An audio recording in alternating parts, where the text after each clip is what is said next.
So here I am with Tom's or Kyaa, who is one of the third-party developers who has created his first debut module, which is just such an iconic and awesome module that is probably now the core of most people's setup.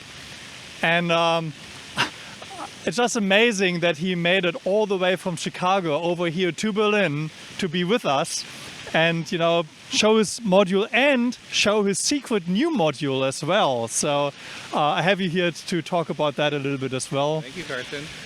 But yeah, I'm really excited to see you in person for the first time, and I just wanted to ask you a few questions about how did you get to AE Modular, what made you, you know, go into this journey of designing your own module, and how did you get your ideas anyway? So yeah, good question. So I got into AE Modular because I first was into Eurorack.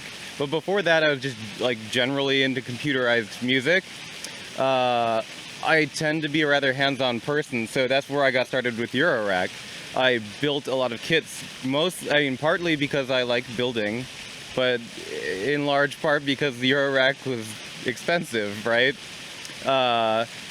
And so I did that for a few years, but I didn't ever end up making much music with the system. I played with Bitwig mostly, which is modular under the hood, so it ties everything together a little bit. But yeah, it was unsustainable for someone who wanted to make music with the system. And so I saw Robert's Kickstarter back in 2019, and I thought it was a wonderful idea, but I'd already been kind of burned by Eurorack at that point in terms of like how much I was able to use it and how much I was able to do what I wanted with it. So I was wary about getting into a new system, right? Especially since at the time he only had a smaller selection of modules.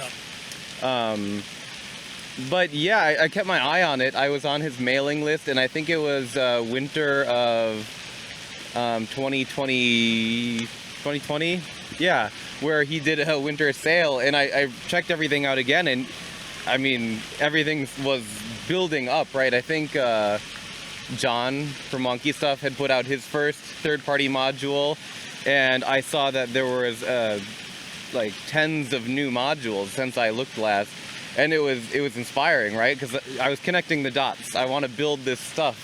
I want to get my hands dirty. Other people are doing it, and the price point is low enough where I could buy a system and start making music without having to build everything myself, right? So fast forward a little while, my system was growing, and I had more free time. The pandemic was in full swing. So I decided just to start thinking up ideas. Where I started coming up with ideas for the Euclid grid was just stuff I wanted back when I was playing with Eurorack. I always wanted a Euclidean module, and I mean there's a bucket list, like I want modulators, trackers, like all this fun stuff that exists in Eurorack. And I thought, well, I mean, I'm a software engineer by trade. A lot of this stuff is digital. I can probably make it work, right? I can probably add to the experience. So I started that winter breadboarding Euclid grid, and the whole project took probably about a year from start until the very finish. But yeah, along the way, it went from a breadboard prototype to something I used in my rack to something I thought, well, I bet other people would find this useful. I should make it a real thing and sell it. Well, I was very lucky to be one of your beta testers of that module, so thank you very much for inviting me for this.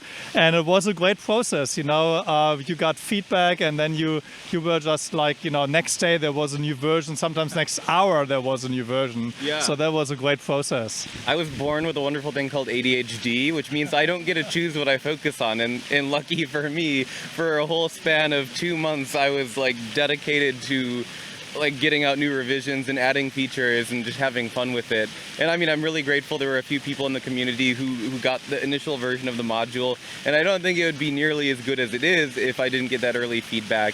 I think it's a really important part of the process, so yeah. And it kind of shows the power of the community as well, that they come together and help people invent this stuff.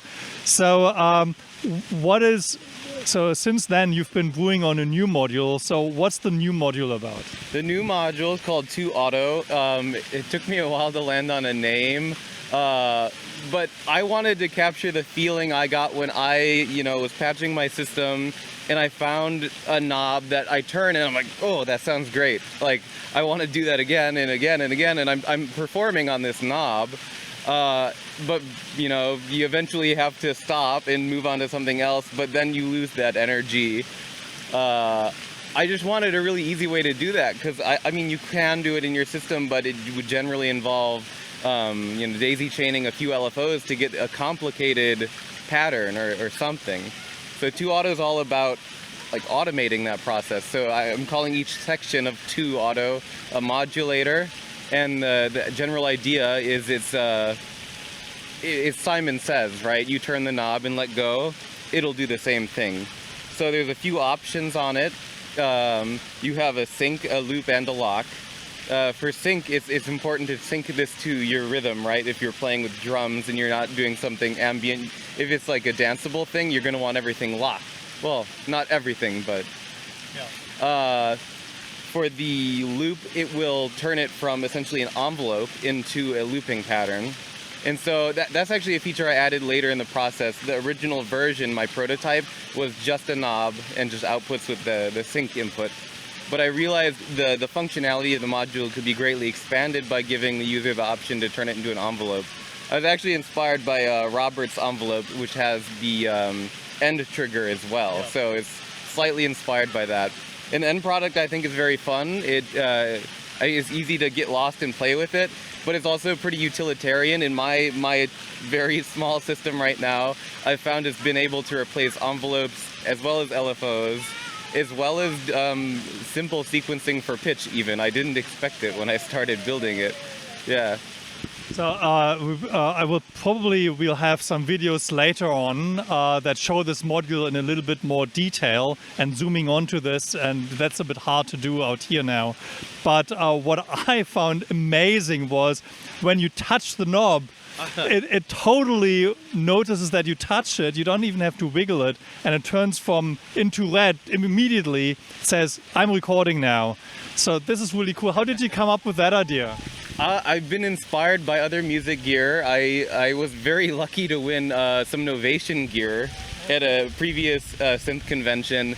And on some of their newer gear, they have these touch-sensitive knobs, and I was always thinking about playing with that technology myself, seeing what I could create with it. And it seemed like a perfect application for this module just because you want to start recording immediately, right? Including if the user isn't doing anything.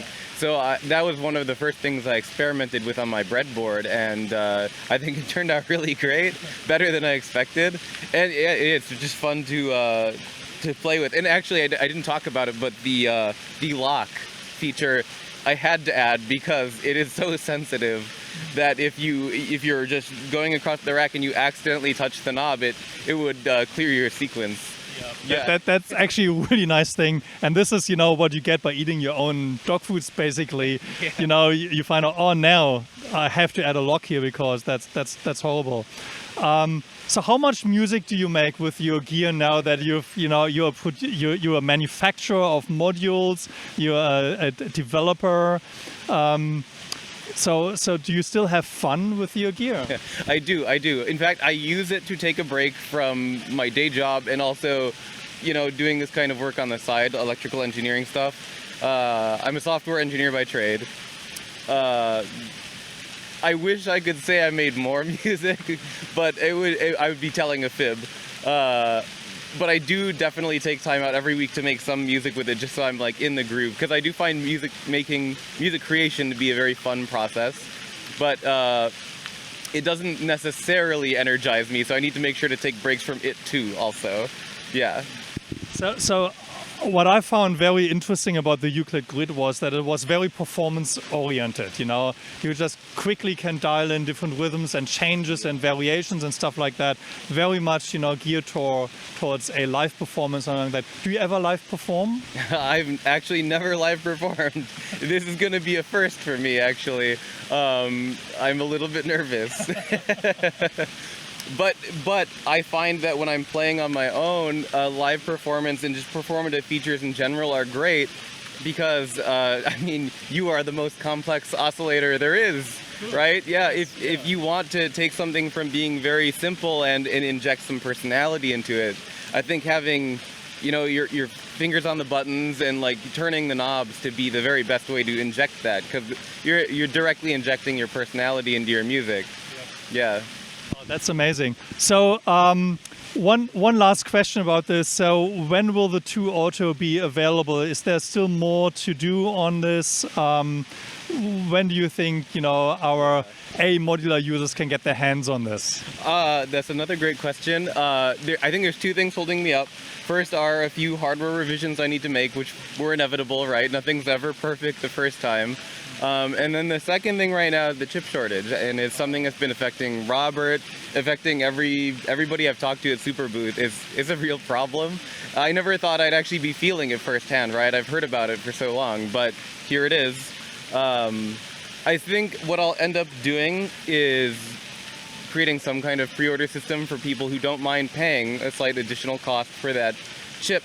Meanwhile, I'm probably going to explore other options, and I'll probably try pre-ordering or back ordering some of these chips just so I have them on hand so I can keep releasing Euclid Grid as well as the new module because they're based on the same chip. Okay. Yeah. Oh, wow. Yeah. And one final question after my last final question. Do you have more ideas on your notebook of things to do after that? Will we see more Kyaa modules? Yeah, I'm no promises as to when, but yes, more modules will totally happen, I think. Yeah.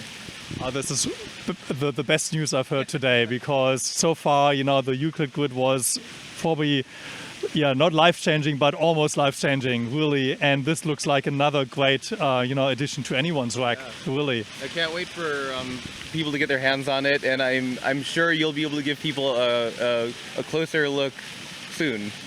Yeah. All right, so this is it for the interview. So thank you so much. And after that, I think you have a little patch prepared, and this is now your first live performance. Wish me luck. Wish me luck. Thank you so much.